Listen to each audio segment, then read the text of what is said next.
పూర్తిగా తీర్చాలంటే 14వ తారీఖు వరకు ఉండాలి. కానీ బిగ్ టీవీ అంతకు ముందే మీ దాహాన్ని తీర్చబోతుంది. ఎగ్జిట్ పోల్ ఫలితాలను మీకు బిగ్ టీవీ అందించబోతుంది. బిగ్ టీవీ కూడా సర్వే చేసింది. బిగ్ టీవీ సర్వే ఫలితాలు చివరిలో నేను మీకు చూపిస్తాను. ఎందుకంటే ఆ శాంపిల్ కలెక్షన్ ఇంకా కొనసాగుతుంది కాబట్టి. ఇప్పుడు ఒక్కొక్కటిగా ఒక్కొక్క సర్వే సంస్థ ఫలితాలను మీకు అందించబోతున్నాం. బిగ్ టీవీ స్క్రీన్ పైన మీరు చూడొచ్చు. ఎగ్జిట్ పోల్స్ మీరు చూస్తున్నారు. రేస్ సర్వే నిర్వహించిన దానిలో 41% బీఆర్ఎస్కు ఓట్లు పడతాయని చెబుతూ ఉంది. కాంగ్రెస్కి 46% ఓట్లు వస్తాయని ఈ రేస్ సర్వే చెప్తుంది. బీజేపీ 8%తోనే సరిపెట్టుకోవాల్సి ఉంటుంది అని ఈ రేస్ సర్వే చెబుతోంది. ఇతరులకు 2 నుంచి 5% ఓట్లు వచ్చే అవకాశం ఉంటుందని, అంటే కాంగ్రెస్ ఈ ఎన్నికల్లో ఈ బైపోల్లో విజయాన్ని సాధించబోతోందని. ఇక స్మార్ట్ పోల్ ఫలితాన్ని మనం చూస్తే, స్మార్ట్ పోల్ ఎగ్జిట్ పోల్ అంచనాలను మనం చూస్తే కాంగ్రెస్ 48.2% ఓట్ షేర్ని పొందుతుందని చెప్తోంది. బీఆర్ఎస్ మాత్రం కేవలం 42.1%కే బీఆర్ఎస్ పరిమితం అవుతుందని స్మార్ట్ పోల్ చెప్తోంది. ఇక్కడ కూడా కాంగ్రెసే విజయ అవకాశాలు ఉన్నాయి, భారీ మెజార్టీ దిశగా కాంగ్రెస్ వెళుతుంది అని ఎగ్జిట్ పోల్ చెప్తుంది. స్మార్ట్ పోల్ ఏకంగా 48.2% కాంగ్రెస్ ఓట్ షేర్ చేసుకుంటుందని చెబుతూ ఉంది. సో గత ఎన్నికలతో పోల్చుకుంటే కాంగ్రెస్ ఓట్ షేర్ చాలా ఎక్కువగా పెరిగిన పరిస్థితి మనకి కనిపిస్తుంది. 10%కి పైగా కాంగ్రెస్ ఓట్ షేర్ పెరిగింది.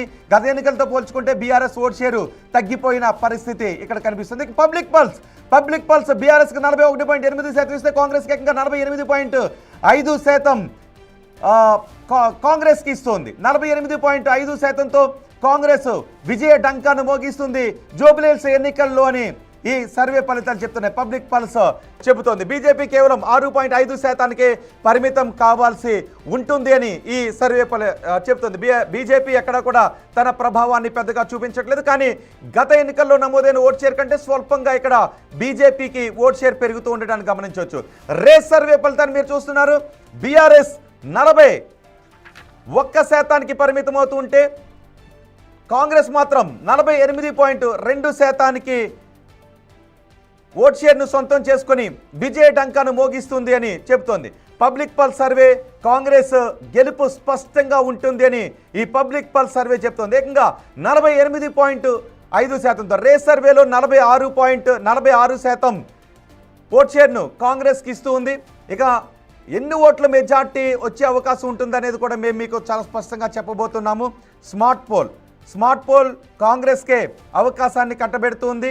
బీఆర్ఎస్ తన ఓట్ షేర్ని ఇక్కడ కోల్పోతూ ఉంది అని. మాగంటి సునీత ఓడిపోబోతున్నారు, నవీన్ యాదవ్ అసెంబ్లీలోకి అడుగు పెట్టబోతున్నారు అని ఈ రేస్ సర్వే ఫలితం చెబుతోంది. అలాగే మరోటి స్మార్ట్ పోల్ సర్వే ఫలితం కూడా అదే విషయాన్ని స్పష్టం చేస్తోంది.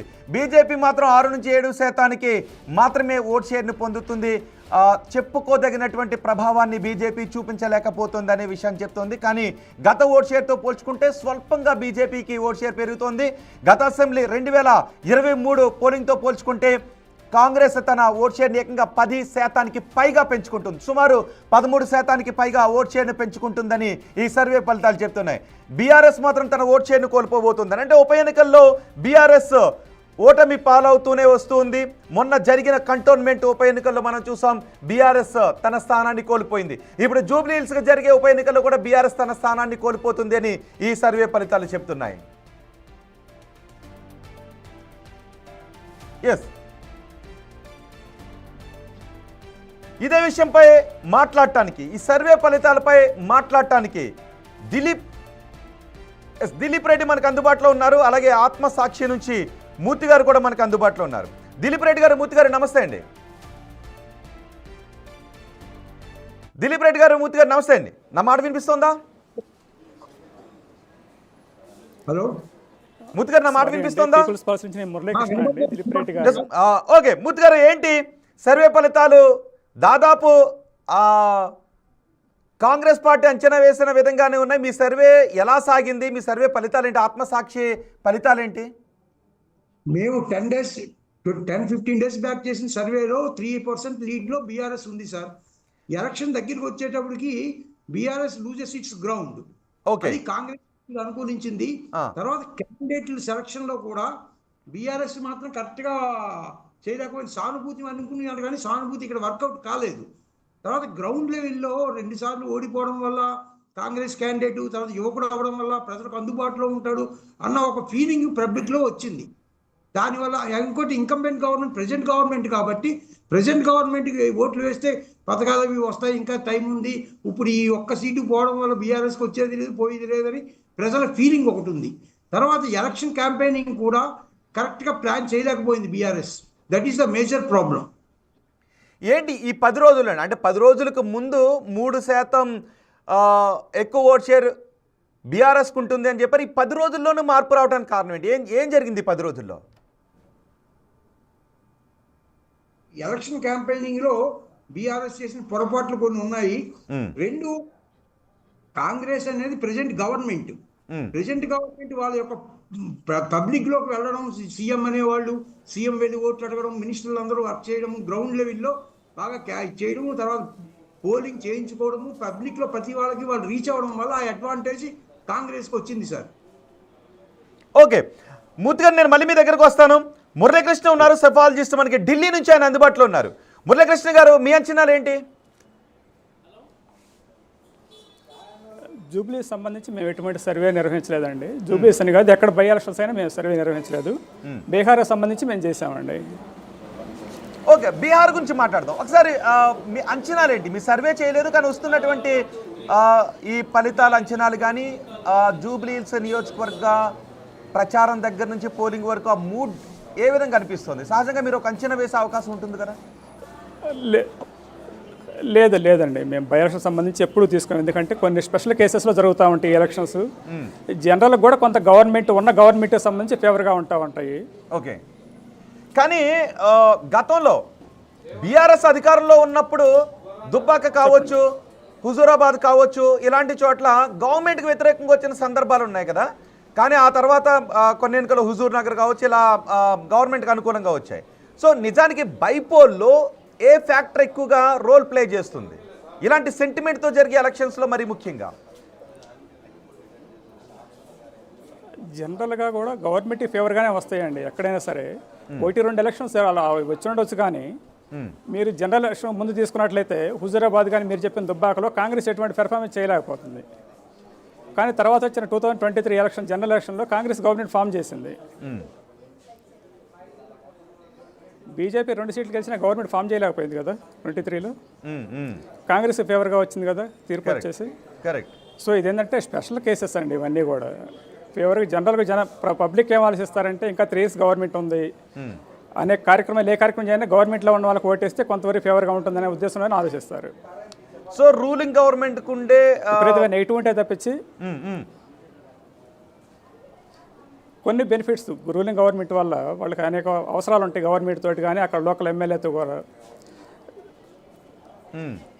అందువల్ల ఏంటంటే జనరల్ కూడా వాళ్ళకి ఫేవర్గా ఉంటుందండి. ఓకే, కానీ నిజానికి తర్వాత జనరల్ ఎలక్షన్ వరకు ఇదే ట్రెండ్ ఉంటుందని చెప్పడానికి లేదు. ఓకే ఓకే మనం జరిగిన కంటోన్మెంట్ ఉప ఎన్నికల్లో కూడా కాంగ్రెస్ స్థానాన్ని కైవసం చేసుకుంది. ఇప్పుడు ఎగ్జిట్ పోల్ అంచనాల ప్రకారం జూబ్లీహిల్స్ స్థానాన్ని కూడా కాంగ్రెస్ కైవసం చేసుకుంటుందని చెప్తున్నాయి. అవునండి. ఓకే మూర్తి గారు, ఇక్కడ 2 సార్లు గ్రౌండ్లో పనిచేసి ఓడిపోయాడు అనే సింపతి నవీన్ యాదవ్పై ఎంతవరకు ఉంది? అలాగే కాంగ్రెస్ డెవలప్మెంట్ కావాలంటే డెవలప్మెంట్ చేస్తూ ఉన్నాం, మీరు డెవలప్మెంట్ని చూసి ఓటేయండి అంటూ కూడా కాంగ్రెస్ వెళ్ళింది. సో చివరిలో ప్రజల్లో ఎక్కువగా మార్పు తీసుకొచ్చిన అంశాలు ఏంటి? ముఖ్యమంత్రి నేరుగా ప్రచారానికి వెళ్ళటం, కాంగ్రెస్ ఇంకా చెప్పాలంటే 100 కుటుంబాలకి ఒక్కొక్కరి కింద ఉండి పోల్ మేనేజ్మెంట్ కూడా చాలా బాగా నిర్వహించారు అంటూ వార్తలు కూడా వచ్చాయి. ఒకటి పోల్ మేనేజ్మెంట్ సార్, 2 ఎప్పుడు కూడా గవర్నమెంట్కి అనుకూలంగానే ఉంటాయి బై ఎలక్షన్స్, ఎక్సెప్షన్స్ కేసెస్ తప్ప.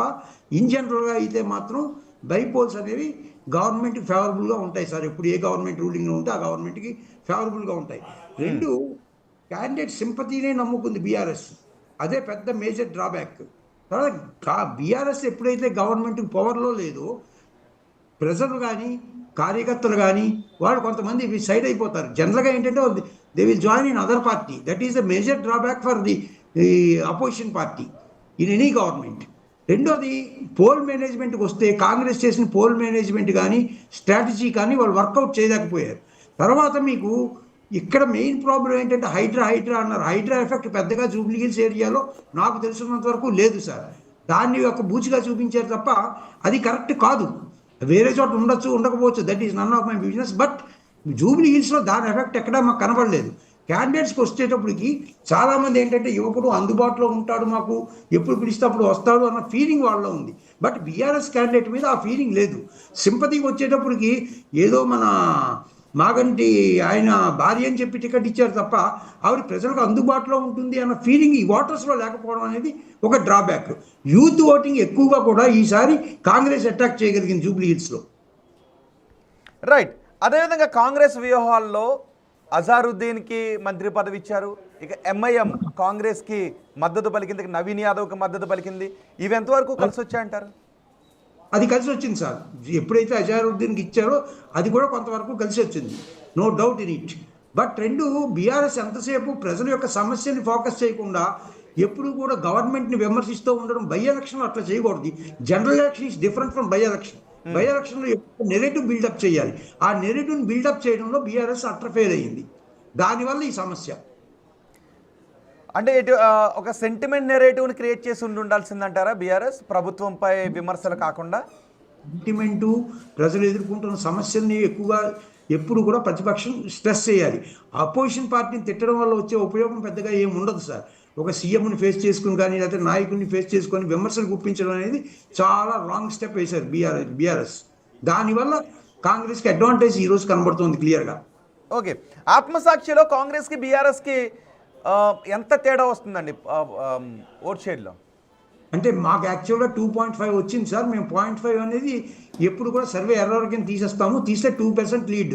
ఐ థింక్ 4,000 to 4,500 మెజార్టీ తోటి కాంగ్రెస్ విన్ అవుతుందని చెప్పి మాకు వచ్చింది రిజల్ట్. ఓకే. అంటే 4,000 మెజార్టీ అంటే గత ఎన్నికల్లో మాగంటి గోపీనాథ్ గెలిచింది సుమారు 16,000 ఓట్ల మెజార్టీతో గెలిచారు. సో మీరు అంటున్న ప్రకారం ఒకవేళ 4,000 6,000 అంటే చాలా కష్టపడినట్టు. బీఆర్ఎస్ కూడా గట్టిగా పోటీ ఇచ్చినట్టు అనుకోవాలా? ఇచ్చినట్టే, పోటీ ఇచ్చింది సార్, ఇచ్చింది. ఆ పార్టీ కూడా కొంతమంది కోర్ ఓటర్స్ ఉంటారు కదా సార్. ఎక్కడైనా కోర్ ఓటర్స్ ఉంటారు, ఏ పార్టీకి అయినా సరే. అది అక్కడ బీజేపీకి ఓట్లు బాగా తగ్గుతాయి ఈసారి. 6% 7% దాటి ఓటింగ్ లేదు బీజేపీకి. అదొక డ్రా. రైట్. అంటే కిషన్ రెడ్డి అన్ని తన భుజస్కంధాల మీద వేసుకుని ప్రచారం చేసిన బీజేపీ నాయకుల్లో మాత్రమే కొన్ని అంచనాలు ఓన్లీ మాటల వరకే కనబడ్డాయి తప్ప పోలింగ్ బూతులు అది ఎక్కడ కనబడదు అని ముందే అనుకోలేదు. ఓకే. బీజేపీలో తప్పిదాలు ఏమైనా కనబడుతున్నాయి మీకు? లేదంటే బీజేపీ ఒక రాయి వేద్దాం అనుకున్న ఒక ఆశావాహం మాత్రమే కనబడుతుందా? అంటే పోరాడాలి. ఏ బై ఎలక్షన్ వచ్చినా జనరల్గా బీజేపీ స్ట్రాటజీ ఎలా ఉంటుందంటే పంచాయతీ ఎలక్షన్ కూడా ఎమ్మెల్యే ఎలక్షన్లో వాళ్ళు కన్సిడర్ చేస్తారు. కానీ ఇక్కడ మన జూబ్లీ హిల్స్లో అది కనబడలేదు పూర్తిగా. తర్వాత ఏంటంటే బీజేపీ పార్టీలో కూడా ఎప్పుడైతే కిషన్ రెడ్డి గారు వచ్చారో బీజేపీ యొక్క స్ట్రెంగ్త్ అనేది ఆ తెలంగాణలో తగ్గడం